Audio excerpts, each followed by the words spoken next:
a little bit more, a little bit more, a little bit more. Pleasure and comfort in discomfort. And you follow that all the way to freedom. What up, party people? We back with another reflection on the daily Vedantic. And today's reflection, this is something I've been thinking about the last maybe 2 or 3 weeks. And that is, you can have anything you want if you ask the God of patience. I don't mean that there are many deities and there's a God of patience, literally, but you can have nearly anything that you want if we have patience for it. You can have the thing that we're all really chasing, which is peace and prosperity. Because we don't want one or the other. We want both.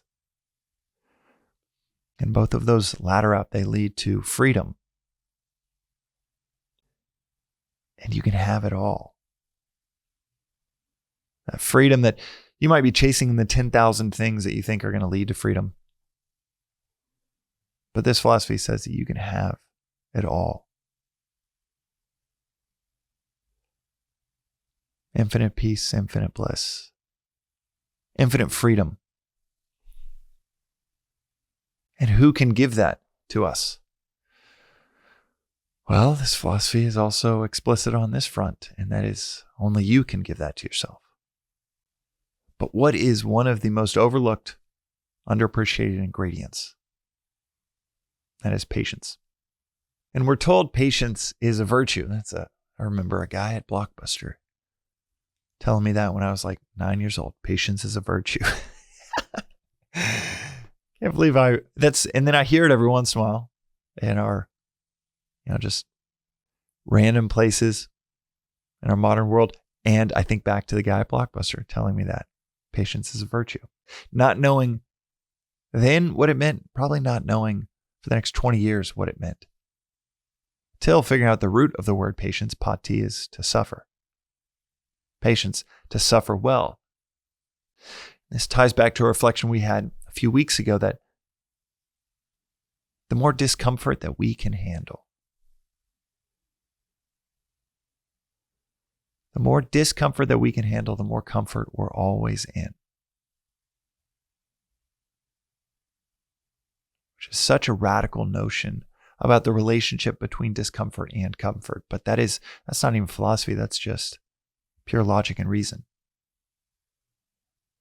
The less discomfort you can handle, the more discomfort you're always in. Need everything to be just right. Can't have a crying baby 20 rows behind you on an airplane without feeling intense agitation. Can't make it to the gym because of that discomfort. Hate speaking in public. Maybe you don't even want to go out in public. And the more discomfort that person is always in, trying to get the world just right every waking hour and every waking minute. So patience isn't just waiting around. Patience is suffering well. It isn't just waiting until a certain date hits the calendar or a certain time on the clock and you're free. It's freedom while waiting. Thought space while waiting. Wealth in the midst of potentially secular, worldly poverty because you can suffer well. Because you gobble up discomfort. Because the more you gobble up, it's like every day, take a bit of poison and then you become immune to that poison. Gobble it up. Each turn that you can, without going overboard, knowing your level for sure, not going overboard, but a little bit of poison each day, a little more discomfort each day, and your radius of comfort just grows and grows and grows. A little bit more enjoyment, pleasure in the discomfort of waiting, of suffering, pleasure, satisfaction. These incremental amounts a little bit more, a little bit more, a little bit more. Pleasure and comfort in discomfort. And you follow that all the way to freedom. Ask the God of patience, and you can have it all. But what does asking the God of patience look like?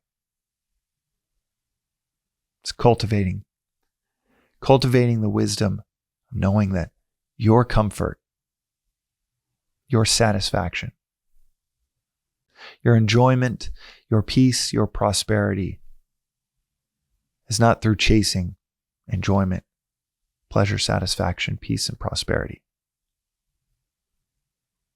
It's actually cultivating a sense of peace in the midst of conflict. Cultivating pleasure in the midst of displeasure. And here's what's so fascinating. That's doable.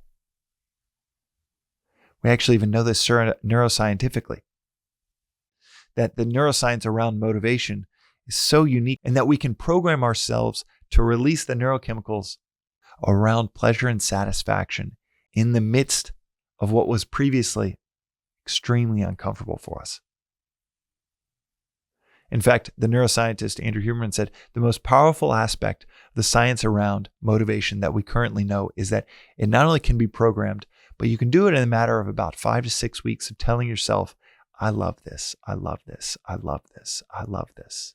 Going to the gym 3 days a week in the midst of that discomfort, then 5 or 6 weeks of telling yourself, I love this, I love this, I love this.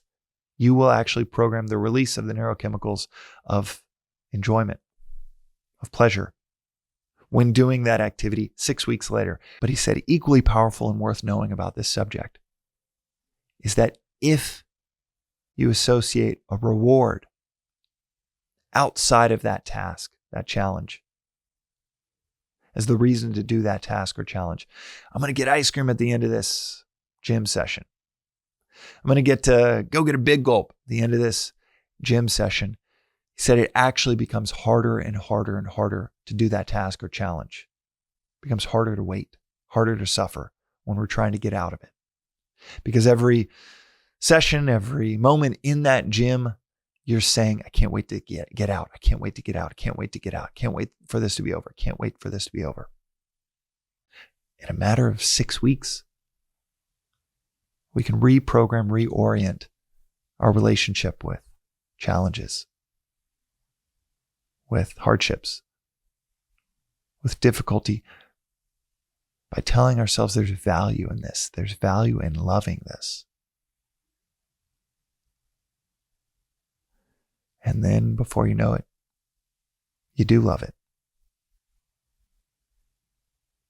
That's what asking the God of patience looks like. It's suffering well, knowing the language of this symbolic deity, knowing that what they love, what that God of patience loves is sacrifice, discomfort, voluntarily surrendering. You get to a point where you almost even forget what you're asking for. And then you end up with it. That's today's reflection on the Daily Vedantic. We'll see you next time.